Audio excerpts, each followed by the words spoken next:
தாய் தமிழ் உறவுகளுக்கு வணக்கம். சீமானின் கேள்விக்கு பதில் என்ன? சீமானின் கேள்விக்கு பதில் என்ன என்ற தலைப்பில் இந்த காணொளியை நாம் காண்கின்றோம். நாம் தமிழர் கட்சி ஆரம்பித்து 15 ஆண்டுகள் ஆகிவிட்டன. கடந்த பாராளுமன்ற தேர்தலில்தான் 8.9% வாக்குகளை பெற்று அரசியல் அங்கீகாரத்தை பெற்றுள்ளது. 2026ஆம் ஆண்டு நடைபெறவுள்ள தமிழக சட்டப்பேரவை தேர்தலுக்கு நாம் தமிழர் கட்சி தயாராகி வருகின்றது. ஏறத்தாழ 150க்கும் மேற்பட்ட தொகுதிகளில் செந்தமிழன் சீமான் அவர்கள் இளைஞர்களை இறக்கி களம் காண உள்ளார்கள்.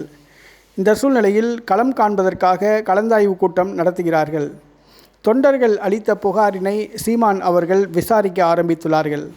பாராளுமன்ற தேர்தலில் நாம் தமிழர் கட்சி தலைமையானது வேட்பாளர்களின் செலவுக்காக தலைமையிலிருந்து பணம் அனுப்பப்பட்டது. ஆனால் அந்த பணத்தை செலவு செய்யாத பொறுப்பாளர்களிடம் செந்தமிழன் சீமான் அவர்கள் கேள்வி கேட்கின்றார்.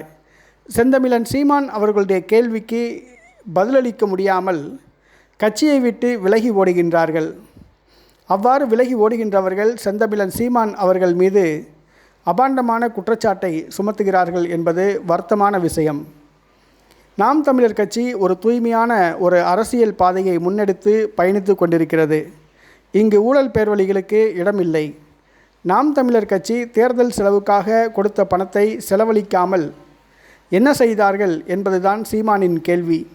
சீமானின் கேள்விக்கு பதில் சொல்ல முடியாதவர்கள் கட்சியிலிருந்து விலகி ஓடுகின்றார்கள். இதனை நாம் தமிழர் கட்சி தொண்டர்கள் புரிந்து கொள்வார்கள்.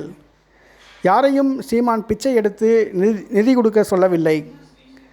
உறுப்பினர்கள் நிதி வழங்குகிறார்கள் தங்களுடைய தன்னார்வத்துடன். அந்த நிதியில்தான் கட்சி இயங்குகிறது. ஆனால் வேட்பாளரின் செலவுக்கு கொடுத்த பணத்தையே சில பொறுப்பாளர்கள் செலவு செய்யவில்லை என்பது வேதனையான விஷயம். சீமானின் கண்டிப்பான கேள்விக்கு பதிலளிக்க முடியாமல் திணறி ஓடிப்போய் விடுகிறார்கள் நாம் தமிழர் கட்சியின் முன்னாள் நிர்வாகிகள். கட்சியிலிருந்து விலகிறேன் என்று சொல்லி விலகி ஓடுகிறார்கள். அதுதான் வேதனையான விஷயம். கட்சி பணத்தை முறையாக செலவிட்டிருந்தால் இந்த பிரச்சனை இருந்திருக்காது. கட்சி பணத்தை செலவு செய்யாமல் வைத்து கொண்டதுதான் பிரச்சனை.